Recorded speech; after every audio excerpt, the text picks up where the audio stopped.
अक्षय उपनिषद प्रस्तुत करता स्वयं प्रकाश शर्मा। उपनिषद का आरंभ हम प्रार्थना से करते हैं। ओम, हे परम ब्रह्म परमात्मा, हम दोनों गुरु और शिष्य की एक साथ रक्षा करो, हम दोनों का एक साथ पोषण करो, हम सदा एक दूसरे के सहयोग के साथ तथा पूरी शक्ति के साथ अपना काम किया करें। हमारा किया हुआ काम हमेशा ज़ोरदार और प्रभावशाली हो। हम आपस में झगड़ा कभी ना करें, हम आपस में द्वेष कभी ना करें। ओम शांति शांति शांति। ओम। अक्षय उपनिषद कृष्ण यजुर्वेद में शामिल है, जिसमें सूर्य के रूप में भगवान समकृति को ब्रह्म के ज्ञान की शिक्षा प्रदान करते हैं। मुक्तिका उपनिषद में दी गई 108 उपनिषदों की सूची में यह उपनिषद क्रम संख्या 72 पर आता है। इस अपलोड को तैयार करने के लिए उपनिषद का जो डॉक्टर A.G. कृष्णा वॉरियर द्वारा अंग्रेजी अनुवाद है, जिसे the theosophical publishing house Chennai ने प्रकाशित किया है, उस अनुवाद का प्रयोग किया गया है। उपनिषद। धन्य समकृति सूर्य के लोक को गया, उसने सूर्य को प्रणाम किया और फिर ज्ञानियों के विषय में जो विज्ञान है उसके द्वारा उसने सूर्य की महिमा का गान किया। ओम, उस धन्य स्वामी को प्रणाम, उस महान सूर्य को प्रणाम जो आँखों की शक्ति है, जो आकाश में घूमता है उसे प्रणाम। प्रकाश की सेना का जो सेनापति है उसे प्रणाम। प्रकाश की अधिकता के कारण जो अंधकार है उसे प्रणाम। शक्ति को प्रणाम, प्रकाश को प्रणाम। हे भगवान, मुझे असत्य से सत्य की ओर ले चलो, मुझे अंधकार से प्रकाश की ओर ले चलो और मुझे मृत्यु से अमरता की ओर ले चलो। वह धन्य भगवान जो शुद्धता का सार है, वह भगवान तो पापियों के पापों को जलाकर राख कर देता है। वह धन्य हंस, वह आत्मा जो शुद्धता का सार है, वह तो जो बंधन में आत्मा है, जो जीव है, वह तो उसी का रूप है, वह तो उसी का आदर्श है। हजारों किरणों वाला सूर्य यहाँ उदय होता है, वह तो असंख्य तरीकों से अस्तित्वमान है, वह तो सभी प्राणियों का जीवन है। उस भगवान पर जो सब रूपों का है, जो दयालु कृपालु है, जो दिव्य है, जो प्रकाश का सार है और जो जलाकर भस्म करने वाला है, उस भगवान पर मैं ध्यान लगाता हूँ। उस भगवान को जो सूर्य है, जो अनंत की संतान है, जो आँखों की शक्ति है, जो दिनों की बाढ़ है, जो प्रलय है, उसे प्रणाम। उस भगवान को सब ओर और सब प्रकार से प्रणाम। इस तरह ज्ञानियों के विज्ञान द्वारा अपनी महिमा गान सुनकर सूर्य के रूप में भगवान प्रसन्न हुए और उन्होंने कहा, जो भी ब्राह्मण प्रकृति वाला व्यक्ति इस विज्ञान का बिना विराम अध्ययन करेगा, उसे आँखों का रोग कभी नहीं होगा, उसके परिवार में कोई अंधा पैदा नहीं होगा। इस विज्ञान को 8 ब्राह्मण व्यक्तियों को सिखाने से तो व्यक्ति इस विज्ञान में स्वयं परिपूर्ण हो जाता है, स्वयं परांगत हो जाता है। तब समकृति ने सूर्य भगवान से आग्रह किया, हे धन्य भगवान, कृपया मुझे ब्रह्म विद्या की शिक्षा दो। सूर्य के रूप में भगवान ने उससे कहा, तो सुनो समकृति, मैं उस सत्य का ज्ञान तुम्हारे सामने रखता हूँ जो ज्ञान बड़ी मुश्किल से मिलता है और जिस ज्ञान के मिलने से तुम शरीर में रहते हुए भी मुक्त हो जाओगे। वह भगवान जो सब कुछ है, वह भगवान तो एक ही है। वह तो अजन्मा, शांत, अंतहीन और अडिग है। सत्य को तुम आत्मा के रूप में देखो और इसे आत्मा के रूप में देखकर तुम शांति और आराम से रहो। निपुण और दक्ष लोग तो योग को बहुलता, योग को प्लुरैलिटी का ना होना ही जानते हैं। यहां वह मन जो वस्तुओं को खोजता रहता है, वह मन तो एकदम घिस घिस कर मिट जाता है। इसलिए अपनी जड़ें योग में मजबूत करके अपने सभी कर्म करो, या फिर सभी कर्मों से मुंह मोड़कर कर्म बिल्कुल ना करो। व्यक्ति अपनी भीतरी प्रवृत्तियों के कारण हर रोज काम करने में विरोध महसूस करता है, झिझक महसूस करता है, लेकिन वही व्यक्ति अच्छे और नेक काम करने के लिए कूद पड़ता है। व्यक्ति हठी लोगों के गलत कामों से सदा हिचकिचाता है और वह उन कामों की चर्चा भी नहीं करता जो कर्म दूसरों को परेशानी में डाल सकते हैं। लेकिन वही व्यक्ति ऐसे लोगों के नेक और अच्छे कामों में उनका साथ देता है। वह तो सदा सुशील कर्म ही करता है, जो कर्म किसी को दुख दर्द नहीं पहुंचाते। वह तो पाप से डरता है और वह तो शरीर और इंद्रियों के हर प्रकार के सुख से बचता है। ऐसे व्यक्ति की वाणी तो हमेशा प्रेम और स्नेह से भरी होती है और उसकी वाणी सदा समय और स्थान के हिसाब से हमेशा उचित ही होती है।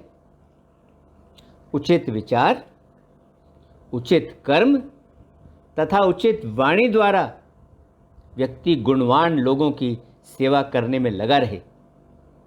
हर संभव स्रोत से शास्त्रों को प्राप्त करके उन शास्त्रों का अध्ययन करना चाहिए।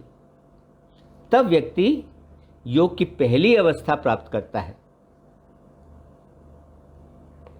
जिस व्यक्ति के मन में शरीर बदलने वाले इस जीवन को पार करने के विचार आ जाते हैं, उसके लिए कहा जाता है कि उसने तो योग की एक अवस्था को पा लिया है। बाकी के लोग जो होते हैं उन्हें तो केवल आर्य ही कहते हैं।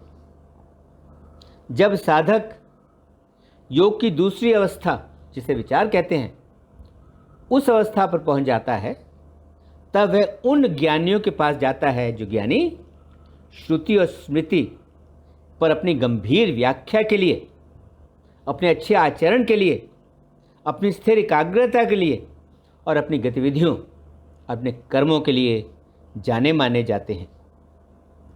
जिस प्रकार व्यक्ति अपने घर और उसकी सीमाओं के बारे में जो कुछ भी उसे जानना चाहिए वह सबको अच्छी तरह जान लेता है और जानकर उस पर महारत पा लेता है, उसी प्रकार साधक भी ज्ञान की सभी श्रेणियों और सभी सिद्धांतों को अच्छी तरह जान लेता है और उन पर महारत पा लेता है।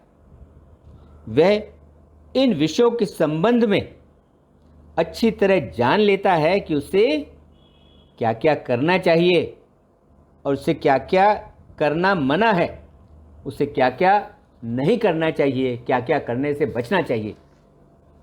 जिस प्रकार एक सांप अपनी केंचुली छोड़ देता है, उसी प्रकार व्यक्ति भी बाहरी वस्तुओं से जो भी उसका थोड़ा सा लगाव है वह उसे भी छोड़ देता है।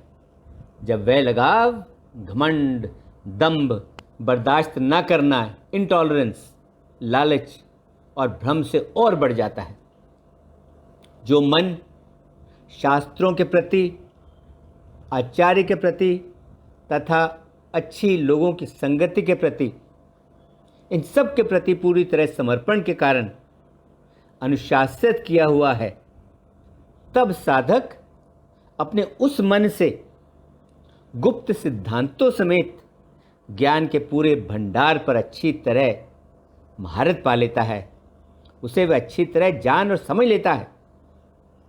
और जैसे एक प्रेमी पुष्पों या फूलों से भरी क्यारी को चला जाता है उसी प्रकार साधक भी दूसरी अवस्था से योग की तीसरी अवस्था को चला जाता है, जिस अवस्था को गैर लगाव या नॉन अटैचमेंट की अवस्था का नाम दिया गया है।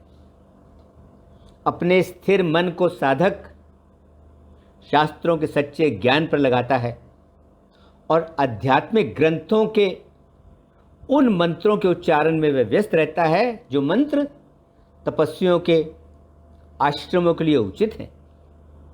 ऐसे करते हुए वह अपना लंबा जीवन पत्थर के बिस्तर पर या पत्थर की सिल्ली पर बैठकर व्यतीत करता है। अपने आप को बहलाने के लिए वह जंगल में घूमता है। उसका शांत मन उसके जंगल में घूमने को सुंदर बना देता है। अपने मेधावी कर्मों के कारण धर्मपरायण साधक अपना समय वैराग्य के सुखों में व्यतीत करता है और वह सकारात्मक शास्त्रों का बार बार अध्ययन करता है।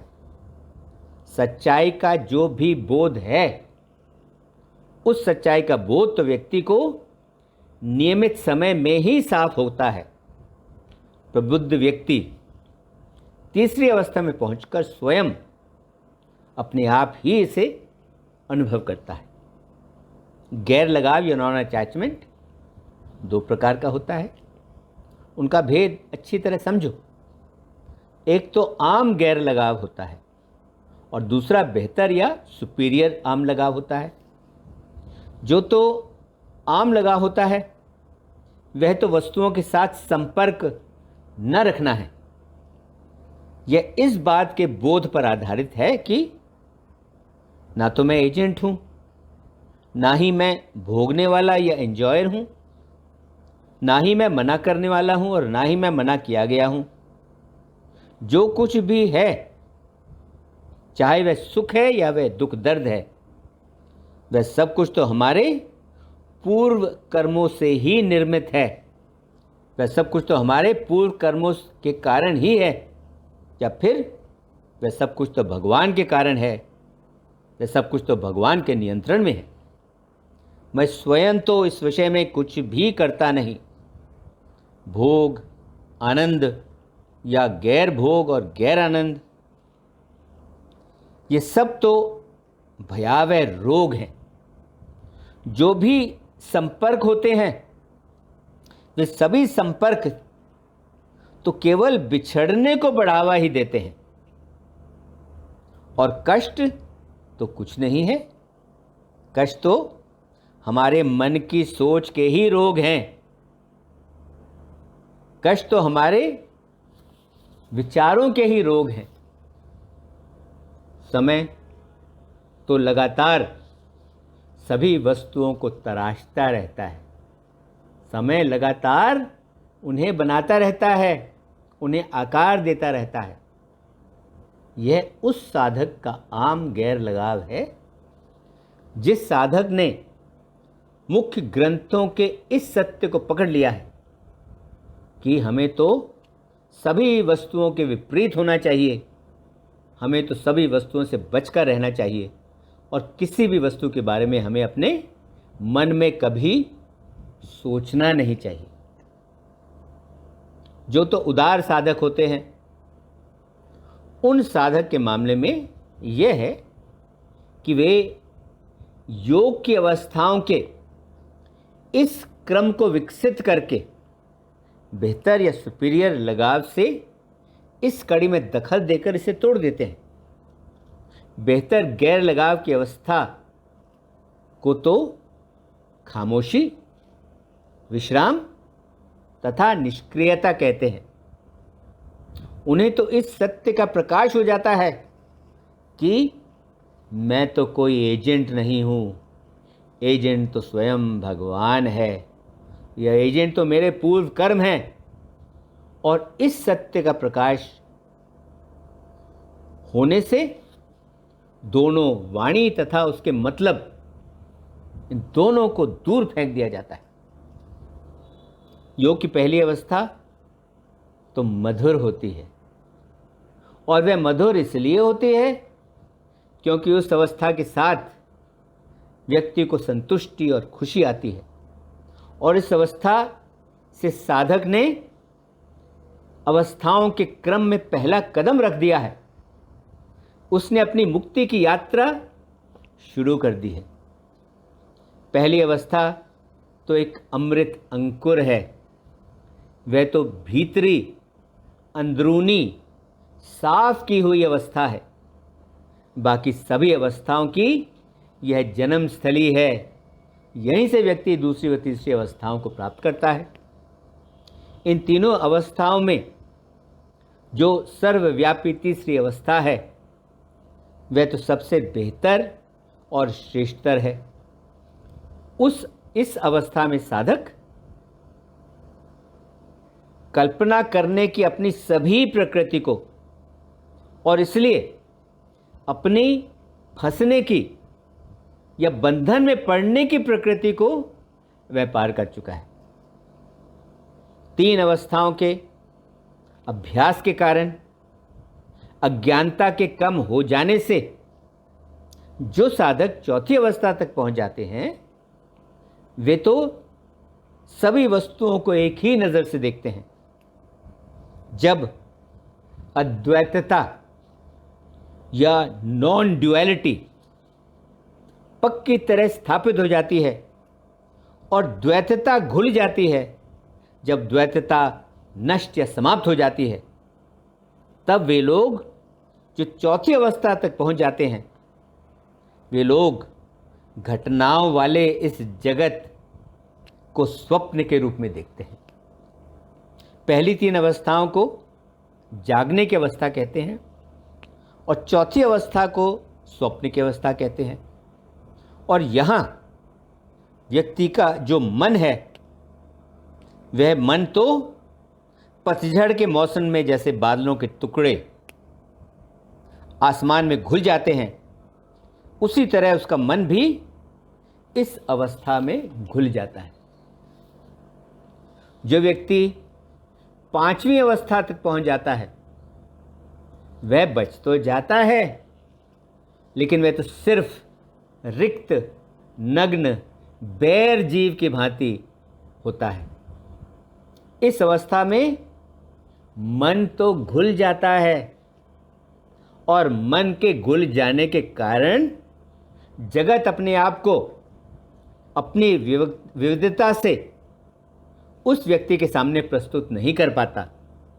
व्यक्ति इस विविधता वाले जगत से अनभिज्ञ हो जाता है। पांचवी अवस्था को गहरी नींद की अवस्था कहते हैं। इसमें पहुंचकर साधक एक शुद्ध अद्वैत जीव के रूप में रहता है। यहाँ उसे परिभाषित करने वाले सभी विवरण पूरी तरह से लुप्त हो चुके हैं। ऐसे विवरण पूरी तरह से गायब हो चुके हैं। पांचवी अवस्था में पहुंचने के बाद व्यक्ति गहरी नींद में समेकित या कंसोलिडेटेड रहता है। यहाँ वह आनंदपूर्ण भीतर जगा हुआ, यहाँ सभी दोहरे रूप चले गए हैं। जब वह बाहर की वस्तुओं में भी भाग लेता है तब भी वह तो भीतर ही देखता है, जिसकी वजह से वह खिंचा हुआ उदास दिखता है, क्योंकि वह तो बहुत थका हुआ होता है। पांचवी अवस्था में अभ्यास करते हुए व्यक्ति अपनी सभी जन्मजात आवेगों से मुक्त हो जाता है और उनसे मुक्त होकर वह नियमित तौर से छठी अवस्था में पहुंच जाता है, जिसे चौथी कहते हैं। इस अवस्था में ना तो वह होता है जो अनअस्तित्वमान है और न ही वह होता है जो अस्तित्वमान है। यहाँ ना तो व्यक्ति का मैं होता है और ना ही व्यक्ति का गैर मैं है। यहाँ व्यक्ति की विश्लेषण करने की सारी सोच चली जाती है और व्यक्ति बिल्कुल अकेला, निडर और अद्वैत की अवस्था में रहता है। सभी गांठों, सभी बंधनों के परे हो, वह सभी गांठों, सभी बंधनों के परे हो जाता है। उसके सभी संशय दूर हो जाते हैं। अपने जीवन काल में ही, अपने जीते जी ही मुक्त वह कल्पनाओं के बिना है, जबकि वह बुझाया हुआ नहीं है। फिर भी वह बुझाए हुए एक चित्रित लौ, एक पेंटेड फ्लेम की तरह है। छठी अवस्था में रहने के बाद व्यक्ति 7वीं अवस्था में पहुंच जाएगा। शरीर को भंग करके जो मुक्ति है, उस अवस्था को योग की 7वीं अवस्था कहते हैं। 7वीं अवस्था सभी अवस्थाओं की शिखर है। यह तो सभी अवस्थाओं की चोटी की अवस्था है, जो शब्दों के परे है और जो बिल्कुल निष्क्रिय है। इस अवस्था में जगत के तौर तरीकों के अनुपालन से बचकर, शरीर के तौर तरीकों के अनुपालन से बचकर, शास्त्रों के तौर तरीकों के अनुपालन से बचकर, आत्मा के ऊपर जो भी सुपर इम्पोजिशंस हैं, आत्मा के ऊपर जो भी रखा गया है, उस सब से तुम छुटकारा पालो। यहाँ जो कुछ भी है, विश्व, तेजस, प्राज्ञ इत्यादि, वह सब कुछ तो केवल ओम ही है। वह तो कुछ और नहीं है, केवल ओम ही है। क्योंकि मतलब और अभिव्यक्ति, क्योंकि इन दोनों में कोई अंतर, कोई फर्क नहीं है, और चूंकि एक दूसरे से अलग इन दोनों को जाना भी नहीं जा सकता। जो विश्व है वह तो केवल ओम का अक्षर अ है, और जो तेजस है वह ओम का अक्षर उ है, और जो प्राज्ञ है वह ओम का अक्षर म है। इसलिए समाधि लगने से पहले बड़े यत्न से भेदभाव करके इसे इस प्रकार से क्रम में जानो।